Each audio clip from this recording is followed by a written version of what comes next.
Okay, in the last video I had the engine on the bicycle. That was the test fit, and I had to take it all back off and repaint the shift kit motor mount. Adjust the camera here. So the motor mount has been repainted and we're ready to put the motor back on the bike for good now. But I want to show you some things that are going to be difficult to show you when the engine's on the bike. And I want to go over all the modifications I've done. So let's start at the beginning on the modifications to this shift kit. I had to enlarge these holes here on the side in order to get a wrench in there, because this shift kit is designed for engines with 6mm mounting studs, not 8, and I couldn't get a wrench in there. So we did that in another video. The next thing I discovered is that I couldn't get the engine to sit low enough using these top holes. The bottom holes here are spaced further apart than the U-bolt clamp. So what I did, I didn't do a real pretty job of it. I just took these holes here and just moved them in this closer together so that I could get a U-bolt in there. One of the other things I discovered, the 17-tooth gear on this bike, because the Dolomite has such a small triangle, this was rubbing against the tire. Well, it wasn't rubbing against the tire, but with the chain on it was darn close, like way too close for comfort. So what I did was I had some spacers made. These are 1/4-inch thick spacers. And what these do is just move this whole thing away from the bike tube another 1/4 inch. I'll show you them when I assemble it on the bike, but I want to point them out now. So they give me enough clearance now. And the other thing I did with this is to take out some material here, because the engine doesn't go down very much, and once it's on, you're supposed to raise the engine a little bit to tighten the left side chain, and there was just no way I could do that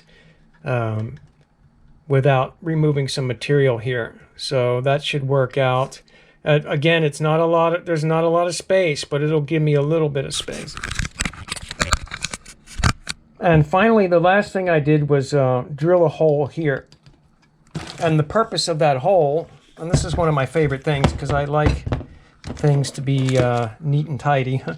The purpose of that hole is so that when this engine is on the bike, I'll be able to run these wires underneath.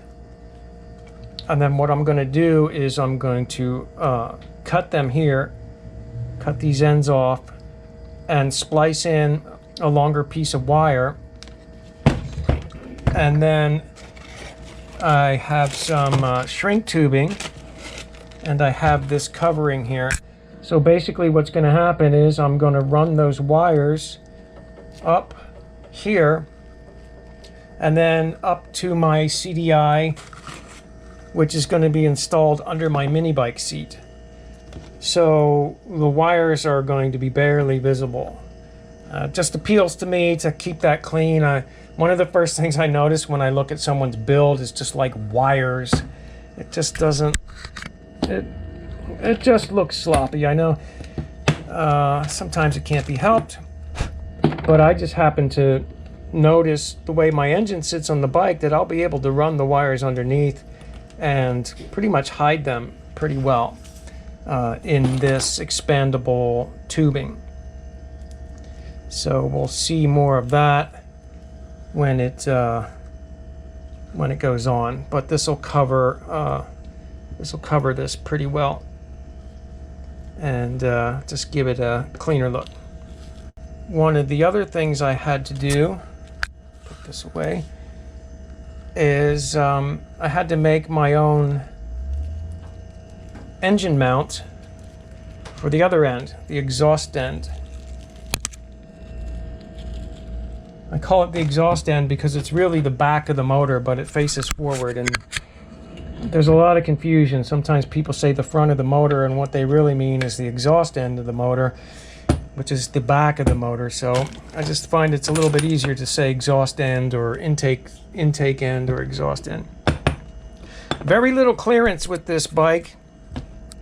So what I did was I had two of these mounts from BikeBerry welded together. And then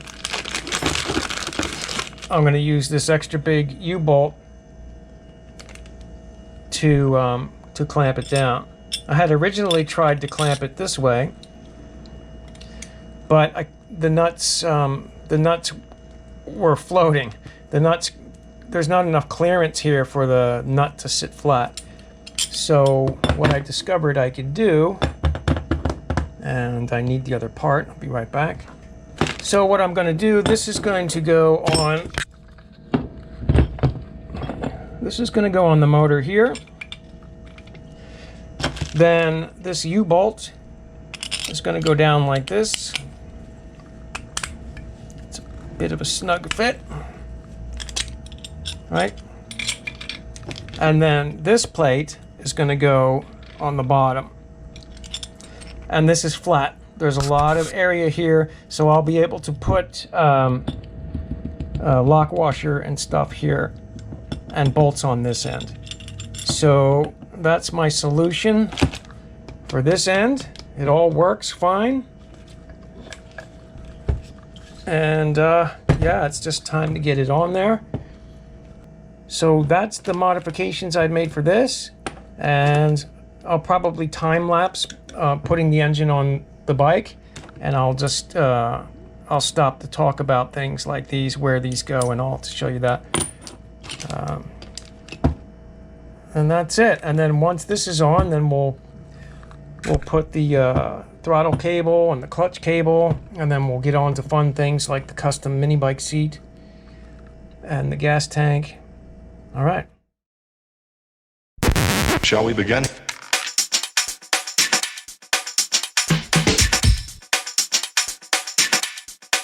Let's begin now.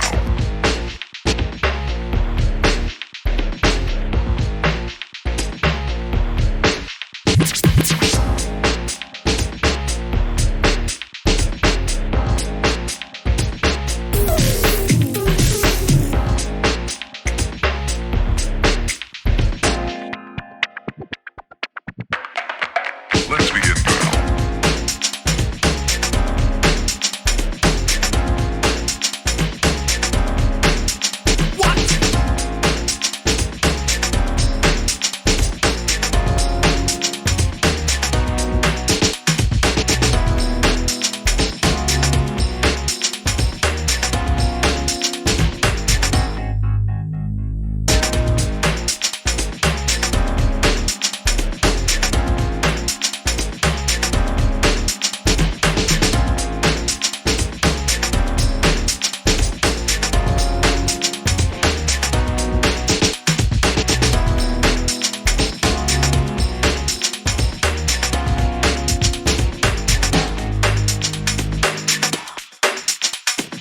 This is not a drill.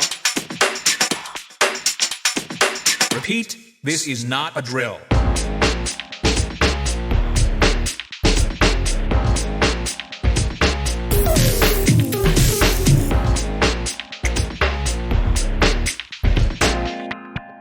Is that all you got? Let's begin now.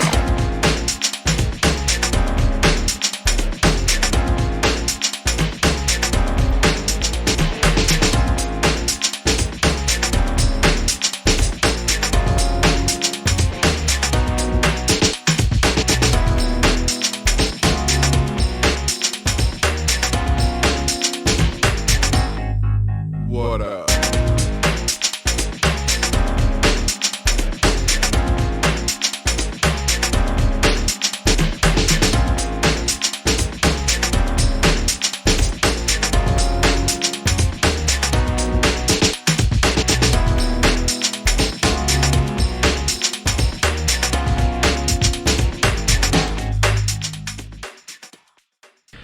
Okay, I had wanted to show you all this step by step as I did it, but I kind of forgot how I had test fit this together. What I needed to do first was to pass this U-bolt through this bracket, because it's so long. I could have probably cut some off, but there's not enough room at this angle to get that in there. So that was step first. Pass this through this bracket, and then attach the other end to the engine. Let that sit there.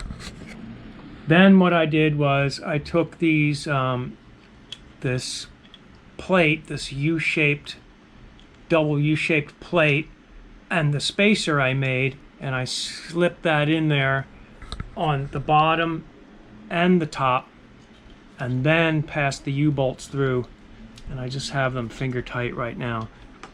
This one was done at the beginning. That was okay. That was done the right way. And then this here is the chain tensioner for the other side. So when you install this motor, you want it down as far as you can get it. And I'm not sure if you can see it, I've got a little bit of room there, probably not even a 1/4 inch, where I'll be able to adjust it. But my chain is, when I test fit the chain on that other side, it was very tight. So I think that's going to be good. Yeah, oh, so the next thing is this plate here. This was the original plate that came with the engine kit. As I explained in one of my previous videos, I had this custom made, and this was my solution for the exhaust end clamp here. I'll put, I don't think I'll have room for washers, but I'll have room for lock washers. So I'll lock washer that and lock tight the nuts, and then I'll hacksaw this excess off at some point. So I'll do that off camera, and then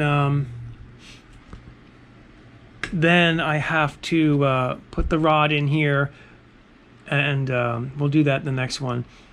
And I need to mark where my set screws are going to go on that rod, and yeah, so that's a whole nother thing. We'll leave that for next time.